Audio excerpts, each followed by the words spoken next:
Sunt Angel David Andrei, sunt din București, am fost elev CHB în ultimii 4 ani. Am absolvit vara aceasta, am câștigat Olimpiada Internațională de Matematică în anul 2023. Am fost cel mai bun din lume cu un scor perfect și acum sunt student la MIT, studiez matematică aici.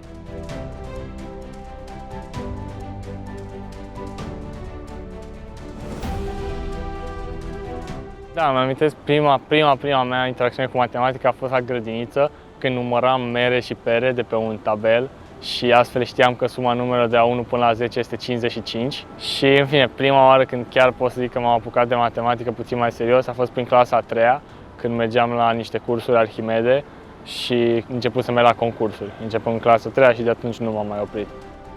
Să fii matematician e foarte interesant pentru că încerci diferite probleme și încerci practic să îți dai seama ce era în mintea autorului când le-a creat și să cauți diferite căi. Uneori chiar găsești chestii noi care n-au mai fost găsite până atunci. E ca și cum ai explora o pădure și îți creezi propriul tău drum uneori.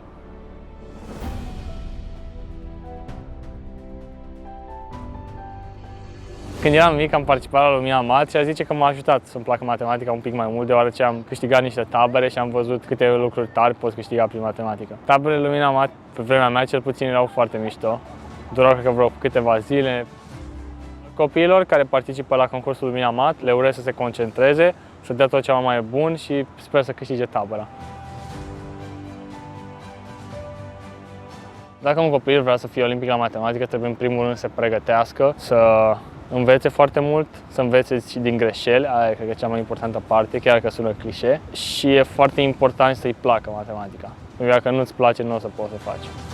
Aici cred că cel mai mare moment de cotitură a fost când am început liceul și m-am mutat la ICHB.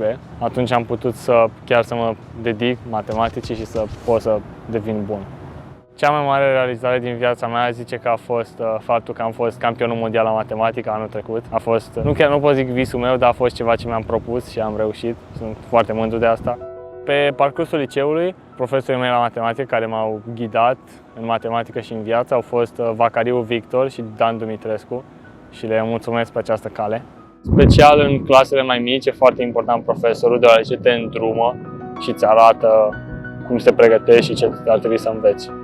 Anul trecut am avut concursul în Japonia, a fost foarte tare, am avut de zburat cam 20 de ore până am ajuns acolo și am ajuns acolo de dimineață foarte obosiți, dar am avut vreo 2 zile să ne obișnuim cu fus orar, să dormim și așa. După care concursul a avut niște probleme foarte frumoase, din fericire am putut să le rezolv pe toate și să câștig Olimpiada.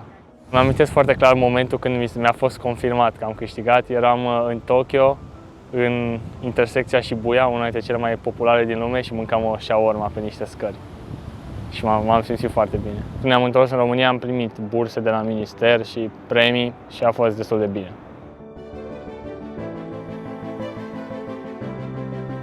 Îmi amintesc că prima mea impresie când am ajuns aici era că eram puțin speriat, adică nu cunoșteam pe nimeni, nu știam cum stă treaba pe aici, abia ajunsesem, nu era mai nimeni în campus. Mă simțeam într-un fel singur, dar acum pot să spun cu certitudine că nu sunt singur și că am un fel de familie aici.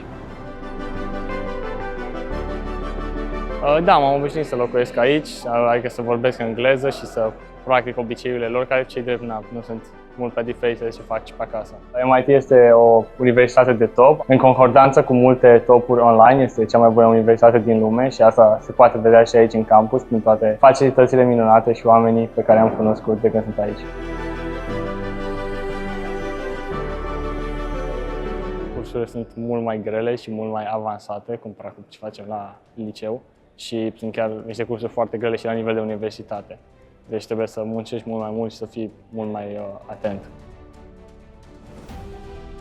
Cred că este o combinație de ambele, adică nu cred că absolut oricine poate să învețe matematică. Matematica nu e pentru oricine și asta e ok, adică nu pe toți îi pasionează. Doar dacă te naști așa puțin dăruit pentru matematică nu înseamnă că o să fii bun, trebuie să lucrezi foarte mult și să te pregătești constant.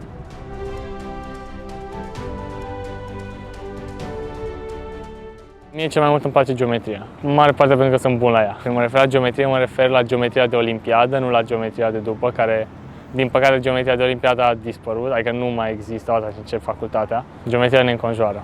Din păcate, geometria de olimpiadă nu te ajută în nimic pentru niciun job, e strict făcută pentru olimpiadă.